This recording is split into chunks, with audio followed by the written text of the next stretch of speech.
in your view, do you think the issue of insecurity in Nigeria has been politicized?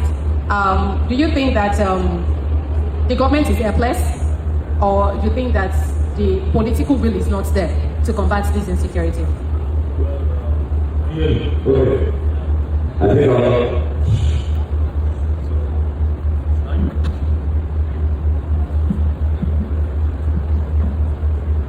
All right, good day, ladies and gentlemen.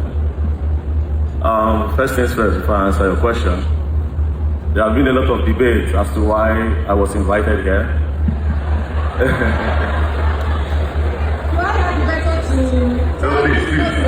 Please, I'll come to the question. Don't worry. You have 2 minutes. I will. You will use 1 minute. I promise. Hold on. You have many lawyers defending you against me. I'm part of you. You should be on my side. So there have been a lot of debate as to why VERYDARKBLACKMAN is invited. I am not here to teach you the law. I am here to share an experience. I'm pretty sure a lot of you that are debating did not look at the topic. It says known gunmen or unknown gunmen, right? This is not a topic of if I name my lord, because a lot of your lords are being kidnapped. So this is not if I name, because your lords are being kidnapped. On the 26th of July, a judge was coming from Sokoto and he was kidnapped in KB. And then they released him after 1 week. Do you understand? So if we don't discuss about this topic and if I don't share my experience, it will not be if I name my Lord. It will be you joining your personal Lord and Savior. So you just have to listen, you know? So I'll share my experience now. Thank you very much. So talking about your water, I was the first respondent there. When the killing happened, our conventional media, like AIT, NTA, and the rest, they have become lazy and they have become really scared. So they don't really cover what happens, the result of this insecurity, or rather the result of these unknown gunmen. So that is why people like us will go there. And like I said, that is why I'm here. First of all, I was the respondent for Yelwata. I was also the first respondent when they killed, that one is the military men that did it, when they killed some women in Lamurde. They shot them, they knelt down, they sprayed them the bullets. I went there. I was also the first respondent when, the police were there before I came, but I was like the first person of the media that came. The bomb blast that happened on Saturday, they detonated one at Monday Market in Boronu, Post Office Junction, and University of Maiduguri Teaching Hospital. I went there, I saw the people that were affected. Also, Angwan Rukuba in Jos, I also went there. Bokos, I also went there. I've seen people that have been affected by these unknown gunmen. I've seen blood, I've seen people burnt alive. So you just need to listen. Do you understand? Now, what happened in Yelwata is straight, I'll be straightforward. It was the Fulanis that attacked the people in Yelwata. Why? It was a retaliation for the Yelwata people. I think they killed the Fulani boy and his cow, and these people came back. Now, the thing that has been happening in jobs over the years, thousands of people have lost their lives. Now, what has been happening is just simple. Farmers and herders strike. I've collected data, I've investigated. If the cows don't move, people don't die. If the cows don't move, people don't die. The Fulani people, you and I, when we see ourselves, we say, how are you doing? How is your family? They say, hello, how is your cow? How are the goats? You see, they value these things because this is their way of life. This is culture. This is their source of livelihood. Now, Benue is called the food basket of the nation, meaning farming is their source of income. Now, your own source of income is eating my source of income. There will be a problem. Do you understand? So when the crops, these guys are like, you are eating my crops. I can't survive when I can't farm. So yeah, I have to kill your cows, so you stop. But the Fulani guys are like, no, the cows are my brothers. So I'll come back and kill. Now, look at this part. If you notice, you go around in Nigeria, you see cows passing on our roads, and you'll be wondering why so much cows are going around and passing. You know why? It is money laundering. It's the government. It's money laundering. Let me tell you how. How much is a fat cow, a very big cow, is sold at 2 million. You see an Aboki man going around, a Fulani man going around with 500 cows, that is 1 billion naira. That is money laundering. So instead of the government to tell these cows to stay inside, like in-house ranching, right? They won't, because it's their investment. And the Fulani man have told them that, see, these cows need to walk around so that their meat will be sweet. Or they have some sort of excuses that is giving them that reason to have their cows go around. So the government, they invest in these cows to the money that has been stolen, they put it in the cows. 500, you see 1,000 cows, if 500 cows is giving you 1 billion, or if it's so that, yes, 1 billion, 500, 1,000 is giving you 2 billion. I'm sure a lot of you have never thought about this before, have you? Exactly, and this is why I'm here, to tell you what it is. Do you understand? So, again, am I saying... Do not take over the stage. Do not take over the stage. Do not take over. So you've actually diverted and made some points. I'm coming. I'm still yes, trying to break down this. Yes. No, I'm coming. Hold on. I'm in charge. Sorry, hold on. Okay, so I didn't want to cut you short. Okay. I mean, so the question was, do you think insecurity has been politicized? And you have been able to narrow down the issue of Benue State to economy, profits on the part of investors in cattle ranching. And you have said that government puts money. Who is this government that are putting money? Well, no problem. No, don't worry. You're on the same side. The government that a lot of these governors, see, okay, I will answer you with Wike. I'm not saying Wike puts money, but listen. We all know Wike is a very stubborn man. Wike doesn't care. But when they asked Wike about the cows, Wike said, I can't talk about it. He knows the people that have invested in it. So you can bring Wike and ask him why. He said, Wike is on this panel. Bring him, invite him. No. This panel, of course, it's too late to bring Wike here. You mentioned comment, but that's okay. You already told us who the government is, but so continue. Now, there are no unknown gunmen anywhere. They are the unknown gunmen. The military men are the unknown gunmen.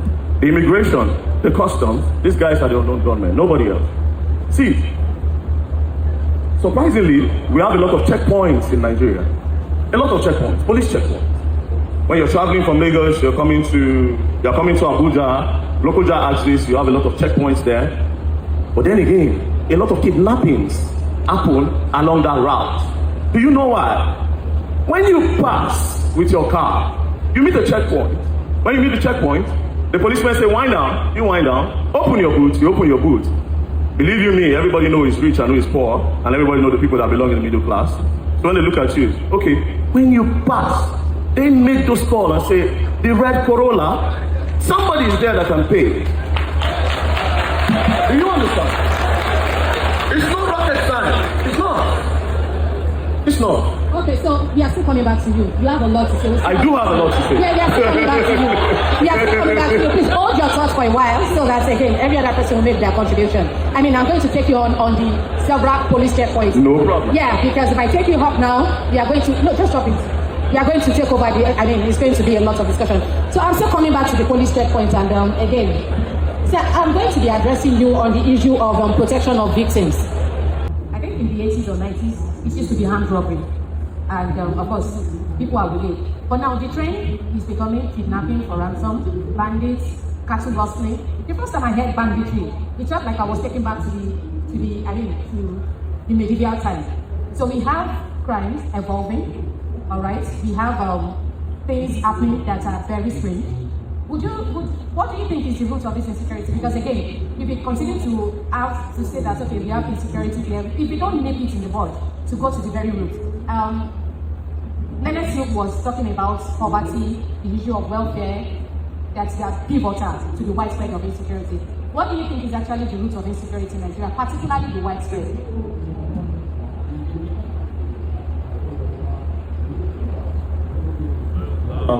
I think the root cause of insecurity is politics.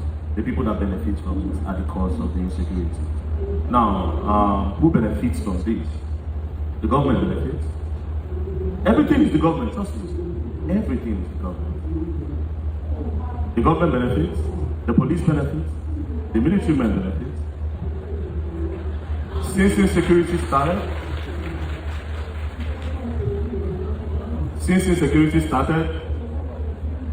generals get higher pay. So are you saying that citizens don't benefit?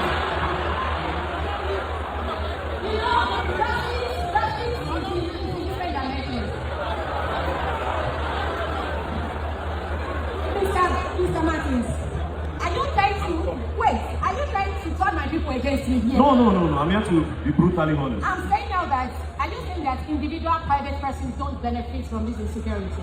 Because you mentioned government. So here's the thing here. The people are the sacrificial lamb. They don't benefit nothing. So these people is their cry that the government benefits from.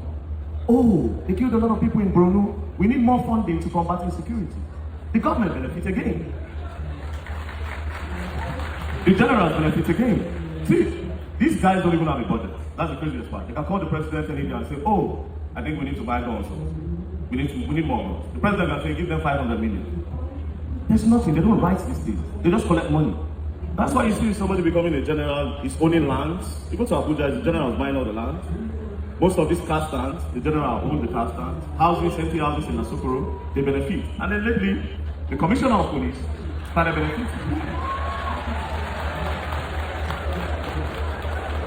Like I said, everything is the government. The customs will seize contraband goods, rights. But you don't know how guns are entering Nigeria. Come on. So the people never benefit. Everything, I'm telling you, everything is the police, is the military, is the custom, the immigration. Everything is the government. Oh! Thank you. Again, you may be justifying your presence in this panel. Maybe the way you are getting a lot of approval from people. Oh yes. All right, that's okay. I didn't. So, they need to make provisions for citizens, Nigerians, to protect themselves. Make it easy for us to get guns. Because right now, they are understaffed. They can't really protect everybody. I mean, how many are they? The police, the military, they are not even up to 1 million, protecting over 200 million people. It's not even up to, is it up to 10%? No. About 500,000 police, 250,000 military personnel, you can't really protect the people. So we can't do without them. However, they need more people. And again, even these numbers that they have on ground, they don't even really take care of them. Do you understand? These numbers that they have on ground, there's no welfare for them. So they turn on us. Do you understand? So instead of really protecting us, they turn on us.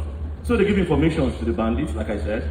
They pass this information. They even rent their guns to them sometimes. Listen, you're paying me 150K a month, but let's say 250,000 naira a month. Let's say you're paying a policeman 250. Let's just say even if it's not up to, you're paying him 250K. He's holding a gun, standing in one bush. Then the kidnappers, just one move, 20 million. Bro, take my gun, give me return. Do you understand? So they turn on us because there's no welfare for them. We can't do without them, but until you start taking care of them properly, they'll keep on turning on us. All right, so I think for the first time in this discourse, you showed a bit of empathy towards security. Yes. So I'm going to be asking you this question, and this is the final question before we open the house. We open up the discussion to the house. Do you think that improving the welfare of security agents could have a ripple effect in combating insecurity in Nigeria, sir? Absolutely not. Increasing the welfare of not only the police, but all the security agencies will motivate us and prompt us to work harder. But even the one that the government is giving, there should be proper accountability. We don't want a situation where our procurement will be included in a mystery. Our welfare, insurance, do not get down to us. If there is proper accountability, I think what the government is doing will go a long way to assist us. Thank you. Okay, I mean, 1 minute. Be positive. 1 minute. Just 1 minute. Please, do we have Chidima Ono in the house? We are passing the microphone to you.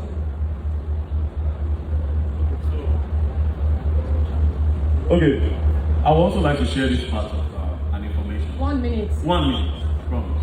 Start counting. Yeah. You see, the Fulani are very important in the security of this country. Very, very important. They have a very good communication system. Their leaders can just make it with just one call, and everybody will just be on the call. Nothing will happen. Their communication is really good, and the information will get to Niger, Mali, blah blah. Now let's say in Benue. The Fulanis in Benue don't attack the people in Benue. That's most. No, I'll come. I'm in this somewhere. The Fulanis in Benue don't attack the people in Benue. The Fulanis that comes outside are Fulanis from outside. There's the way this whole thing happens. Now, these guns you're talking about, this insecurity, there are only one ethnic group that knows the bushes more than everybody. The Fulanis. They know the bushes more than everybody because they can walk from Abuja to Lagos inside the bushes. While doing that, some corrupt governments, they help transport